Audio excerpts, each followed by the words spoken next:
En novembre dernier, Emmanuel Macron déclarait que l'OTAN était en état de mort cérébrale.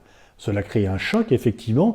Le président français faisait référence à la Turquie, qui venait d'attaquer les Kurdes syriens, dont le rôle a été pourtant majeur dans la défaite de Daesh, ennemi des pays occidentaux, et puis aussi aux déclarations du président américain, qui n'avait de cesse que de dire sa méfiance par rapport à l'OTAN, l'obsolescence des alliances.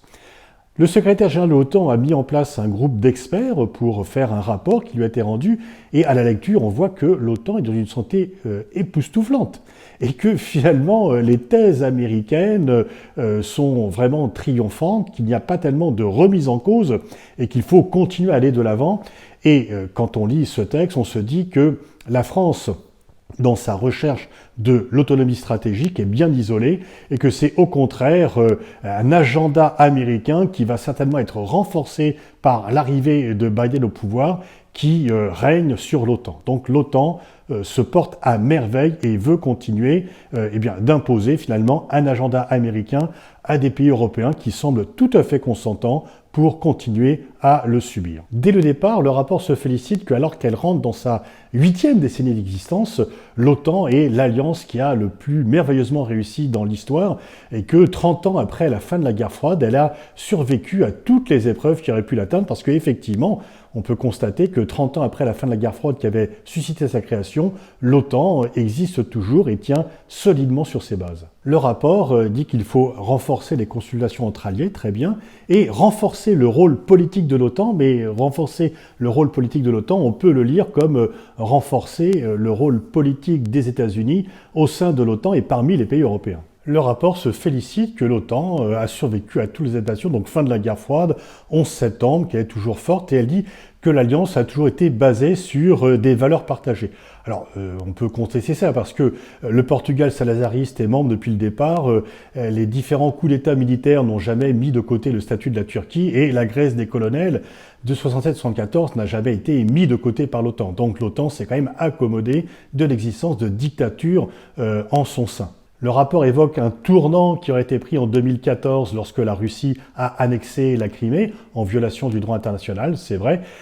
Par contre, le rapport ne parle pas de la guerre de 1999 contre la Yougoslavie, la guerre du Kosovo, qui elle aussi était parfaitement illégale. Donc l'OTAN, on ne peut pas dire que l'OTAN a toujours respecté le droit international et a toujours défendu la paix. Le rapport insiste sur la nécessité de maintenir l'unité de l'Alliance, sans dire qui l'a mis à mal auparavant, bien sûr par rapport à la nécessité de contrer les influences et de la Russie et de la Chine qui cherchent à jouer sur les divisions de l'Alliance. Le rapport affirme la nécessité de lutter contre le terrorisme, fort bien, mais il n'y a pas un mot sur, ou une seule réflexion sur les causes du terrorisme, dont on peut penser que, par exemple, la guerre d'Irak a joué un rôle important dans son développement. Il y a aussi un attachement de l'OTAN à l'arms control. Là, on est quand même un peu dans le déni de réalité, vu que les Américains n'ont pas cessé, sous Trump, mais même auparavant, à attaquer les accords d'arms control qui les liaient, notamment le traité FNI, le traité SALT I. Et puis, il y a alors là un passage où on dit que l'OTAN a tout fait pour impliquer la Russie dans la création d'une architecture de sécurité après la guerre froide, mais que la Russie l'a rejetée.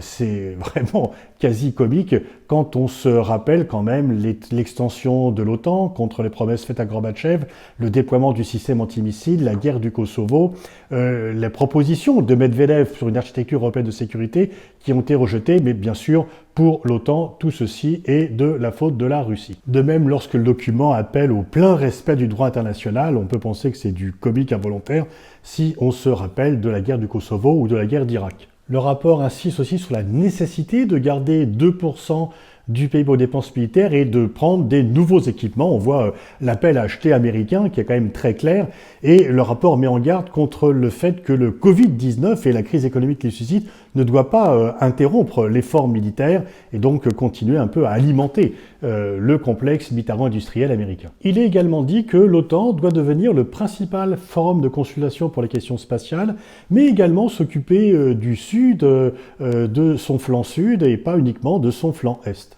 Alors quand on lit ce rapport, on est frappé par la puissance du soft power américain. Et encore, il y avait un représentant français, sinon qu'aurait été ce rapport, parce que c'est vraiment l'adhésion des pays européens, l'adhésion volontaire à l'agenda stratégique américain, parce que les Européens sont tétanisés par le fait que les Américains puissent les abandonner, et donc ils croient à toutes les fables que l'on sert, et donc ils demandent finalement à ne pas être privés de leur roi, et surtout à rester dans ce cadre-là.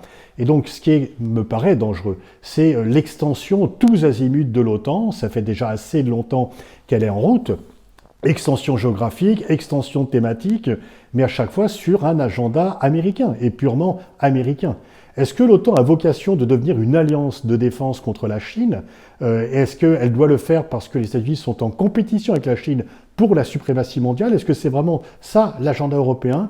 Je ne suis pas sûr, mais en tous les cas, les thèses de l'autonomie stratégique que la France défend apparaissent bien minoritaires lorsque l'on lit ce rapport. C'est ça la grande réussite des États-Unis, c'est de faire croire aux Européens qu'ils ont besoin de cette soumission volontaire de la part des pays européens, que la Russie est une menace aussi grande que ne l'était l'Union soviétique, alors que tous les chiffres le démentent.